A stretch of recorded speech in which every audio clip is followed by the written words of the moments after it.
Today is really an incredible day as we can visually see what has been so much work. Years of work, years of adopting best practices, years of embracing a fundamental change. When you look at the old juvenile hall and you look at the old campus, you see something that was built in a different time, in a different era, when there was a different mindset. And times have changed.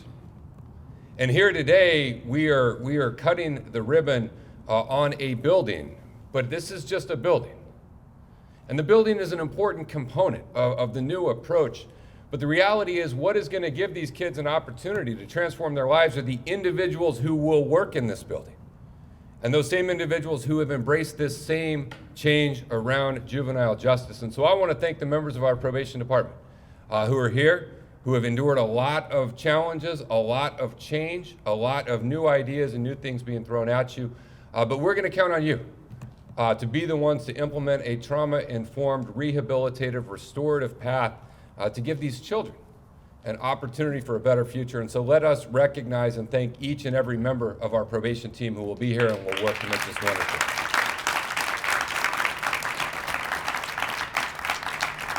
Between my wife and I, we have 5 kids. And when you come and you visit and you see some of the folks, youth who have made mistakes, sometimes very serious mistakes. But as you see them, you recognize that that could be your child. And there's something unique and precious about children. Children are the hope and the optimism of what can be in life and what might be in life. That hope and optimism impacts the reality of environments where children are faced with instability and with trauma, with a lack of support and guidance, and it can lead them down a bad path. And the choice we have when they come into our system is, do we facilitate them continuing down that bad path and open a pipeline for a lifetime of incarceration? Or do we try and intervene? Do we try and step in and say, let us collectively try and help. Let us reunite and restore and heal. Let us show you that it does get better, that there is a better way. And as a committee, as a county, that is what we are committed to doing. We are committed to making sure that every single one of these youth have the opportunity and are given the right that so many other children get by birth that they didn't.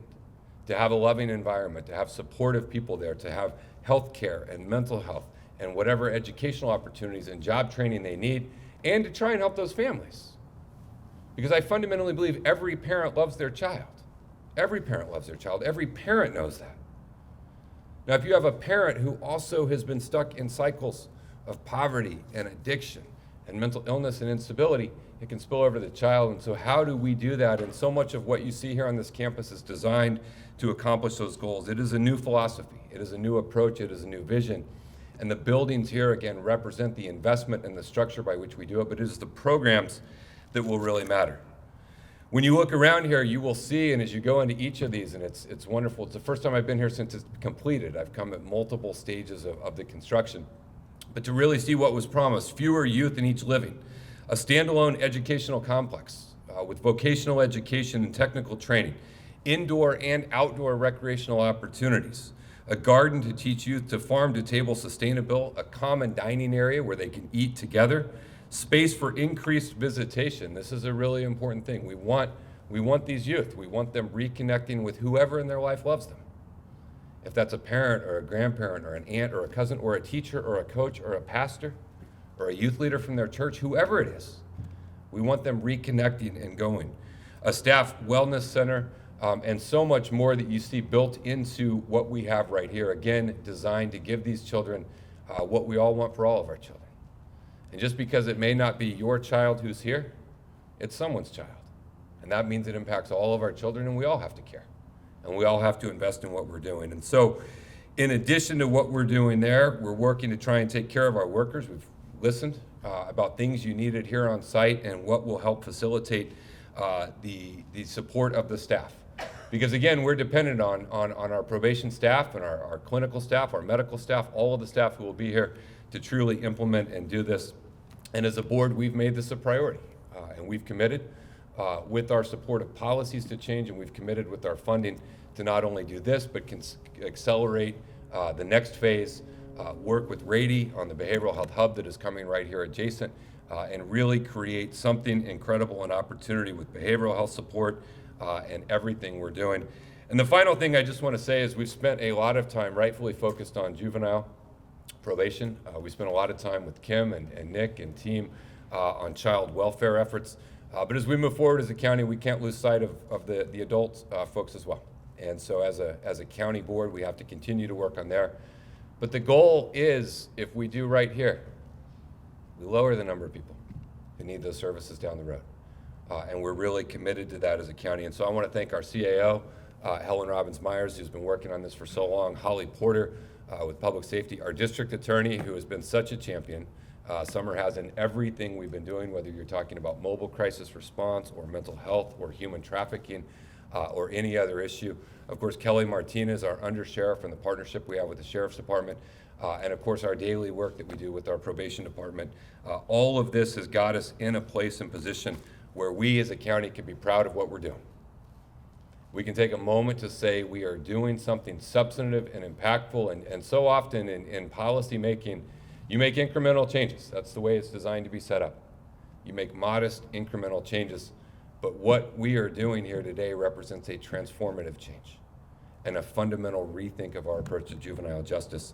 And I am so grateful for everyone who has worked so hard for so many years to get us to this point. Congratulations, enjoy today, appreciate today, and then know that the hard work now begins, going from concept to implementation to lives actually being transformed. Before we get on with the ribbon cutting, there's two other folks I want to recognize. Our host, Sandy McBrayer, has been instrumental in the look, the feel, the completion of this entire project. As a Children's Initiative CEO, Sandy organized trips to model facilities, helped the county visualize what justice transformation looks like. She sat through construction meetings. I'm pretty convinced she was out here driving the bulldozer, moving it exactly where she wanted. I know I've been a part of multiple guided tours here, bringing community leaders in, getting people to buy in to what we're doing and the vision. So Sandy, we want to recognize and appreciate all you've done to get us where we are today and your contribution to the juvenile side. And we have a small little recognition on behalf of the County Probation Department. We thank you for your contribution to this project and your commitment to improving lives in our community. Congratulations.